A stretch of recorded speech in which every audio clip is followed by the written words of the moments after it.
Okay, so we did snowshoe making.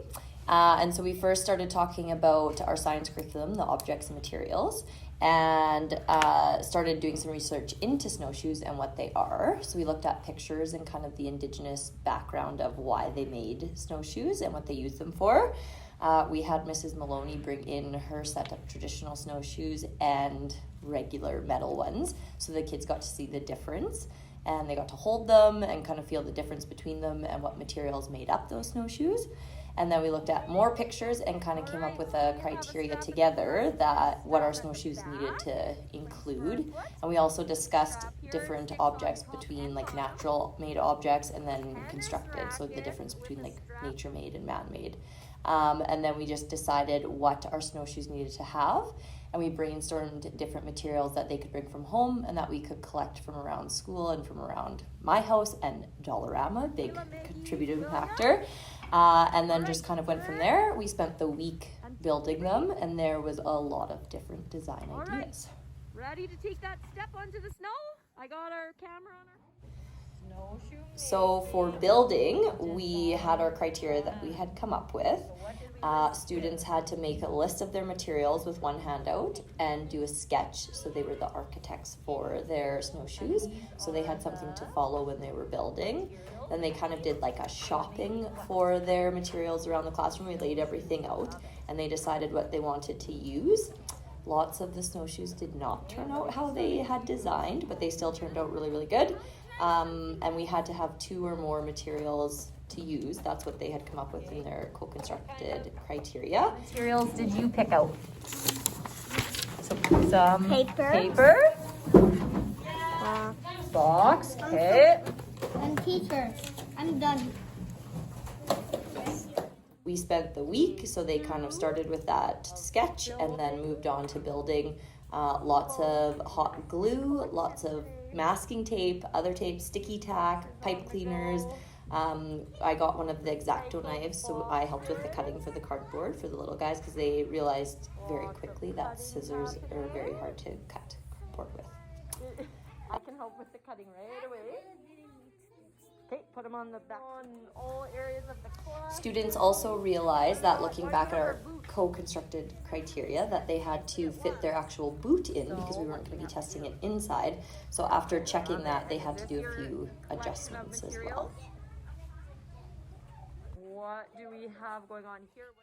Getting on the At the end of the week, we went outside to actually test. So what I had done last year was had one student go at a time with my checklist of the co-constructed criteria, and that took a very long time. So I got them into groups of about 4 this year, and we left our other boots, our snowshoes inside because it was blizzarding, so we didn't want them to get soggy. So then we had kind of the 4 group members helping each other put their snowshoes on, and they realized very quickly that grip on the bottom for snow and ice would have been very helpful. So we started and we were in way too deep of snow, so we had some snowshoe breaking, and then they also realized that some of the hot glue and the masking tape doesn't work well when it's frozen, so we had some breakages. A couple modifications made, and then they were able to test it in slightly less deep snow. Some still broke, but we were able to go from 2 to 1 if we needed to. Some needed hands held, and then we switched the group over, so they would kind of trade out, go to the boot room, get their snowshoes on, come back out and test in the snow. So we had, I think, 4 groups go, and it kind of took us about an hour to test. Ooh, or sticks, right? So before we went out, we looked at our co-constructed checklist and we went through what we could just do inside by just looking at. So things like, did you create 2 shoes? Is there a spot for each foot to go without them falling out? And did you use 2 or more materials? So we kind of went through that beforehand and then took the checklist outside. But like I said, it was blizzarding, so we kind of abandoned that and went through our checklist when we got back in.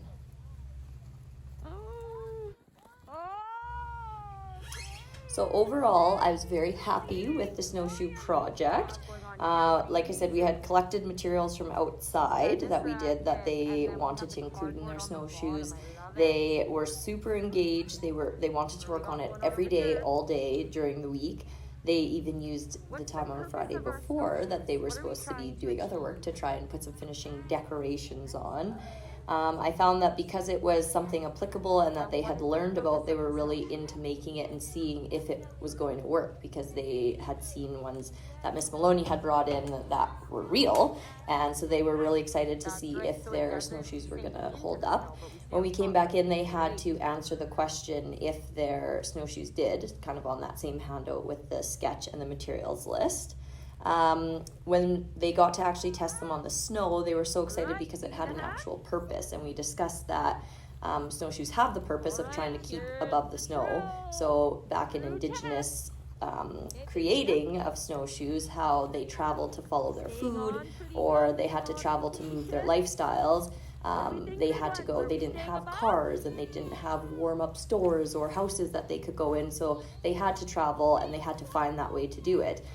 So using snowshoes over deep snow when it was blizzarding was a good way to go. So it worked out good that we actually had a blizzard to test our snowshoes in, and they could see the design flaws and what worked well in their snowshoe designs. And overall, I was just really, really happy with how engaged they were, how they discussed what they could have done better after. They discussed the waterproof factor of how cardboard gets pretty soggy.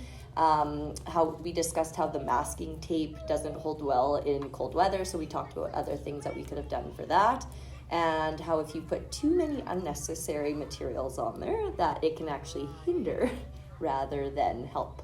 So overall, I think the kids had a really good time, and I had a really good time because they were so engaged, and I thought that their learning was really, really in depth, and they could understand and appreciate kind of the purpose of those snowshoes.